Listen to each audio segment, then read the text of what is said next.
My philosophy of working at sea was to push my luck as far as I could push it, then further still.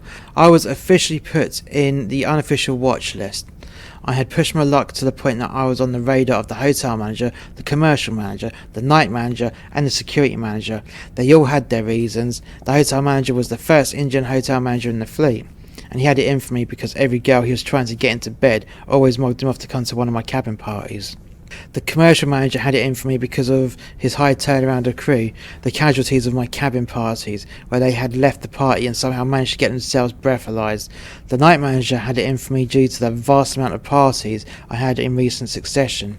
The security manager had it in for me as every time the night manager found someone to breathalyze, he would get the phone call to come along and escort the offending crew member to the medical centre, and it was all blamed on me. With all these managers wanting a piece of me, I had to make the decision to put Master Station X on the back burner for the time being. This decision was justified when, as soon as one crew party was over, waiting at my cabin was the night manager and security manager. It was quite the sting operation. As soon as my guests and I, about 20 of us, walked down the stairs to the technical corridor, they were standing there laying in wait. I carried on walking past them and followed the corridor till it loops back round into the stairwell with everyone in tow.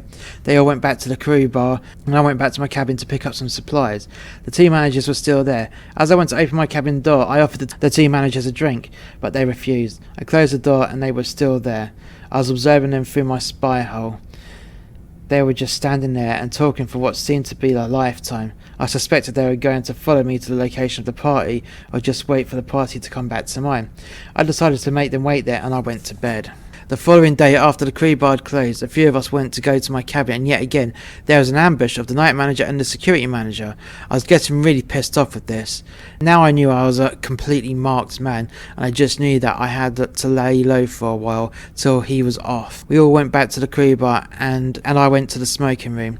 It was fortunate that I had my rucksack half full of supplies, so we could continue to have a few drinks till everyone decided to go to bed.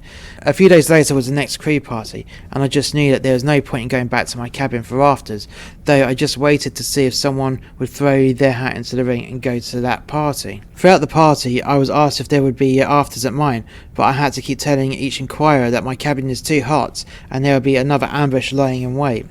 This party was not going well until the pianist came up to me and said to me that he's going to throw a party at his. I looked at my phone for the time. There was just under half hour till the party was to finish. I ran down to my cabin and there was no one there. I opened the door and went inside. With haste, I started to reload my rucksack with vodka and mixers and a spare packet of cigarettes, and I ran back up to the party. I found the pianist and I pulled him to one side. "Dude," I said, "I've got a feeling that a spy will let those wankers know that I'm leaving the bar soon, and they'll probably track me on the cameras. So what I'm going to do is pass the word around to those that is going to your party. They will act as a decoy whilst I slip to yours before the party finishes. What do you think?" The pianist had the dirtiest grin in his chops, the like of which I've not seen from this pessimistic bastard in ages. He handed me his cabin key card, and on my way out I started to pass the word around that there will be a party at mine. I walked double time down to deck 4. I walked past Shoppy Corridor, then past the door and out into the passenger area. I slipped through the door into the M1 and marched quickly to the entertainment officer corridor where the pianist was based. I put the key card into the lock and opened the door. Within 20 minutes there was a knock at the door, and I looked through the spy hole, and it was a pianist. I opened up the door and a mini horde of crew followed the pianist inside. The party started to get raging with music and people playing drinking games. This party was getting better and better as time went on. We made a human pyramid in the centre of the cabin, and it became 4 tiers high. This was tall enough for the top person to touch the ceiling. We held the pyramid for as long as we could. Then the bell thrusters of the ship kicked in, and there was a sudden list to one side. The pyramid collapsed, and there was a massive heap of bodies piled onto the floor. No one was injured per se, but we were all aching with laughter. Once we picked ourselves up and poured another round of vodka, I noticed a small vessel outside the pianist cabin porthole. It was a small boat, and it was in very close proximity to our ship. I looked at the time and noticed that it was nearly 4 a.m. We were about to dock in Genoa. "That boat outside is the port's pilot," I shouted. "Let's give them a warm V welcome." I jumped on the pianist's bed and pressed my face up to the porthole and could see the pilot's crew waving at us. "Guys," I shouted, "they're waving! Let's moon the cunts!"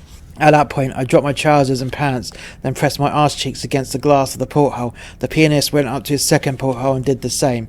After a minute of a double full moon, I pulled my trousers and pants up and had a look out of the porthole. The pilot and his crew were now giving me the finger, so I returned the favour and gave them back a wanker hand gesture. The pianist pulled his trousers up and turned around and had a look and saw what I was looking at.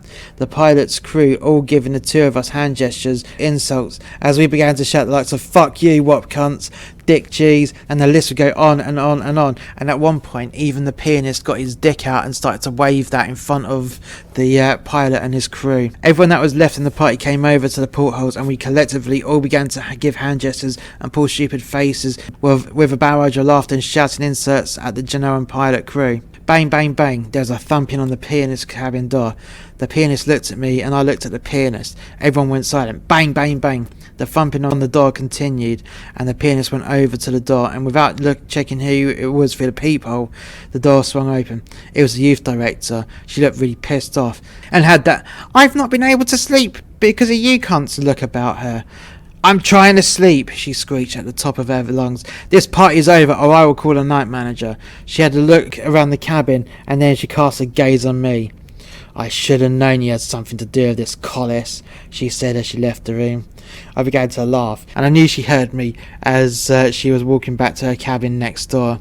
Then it dawned on me that I'd have another hater on this long Flymed cruiser session.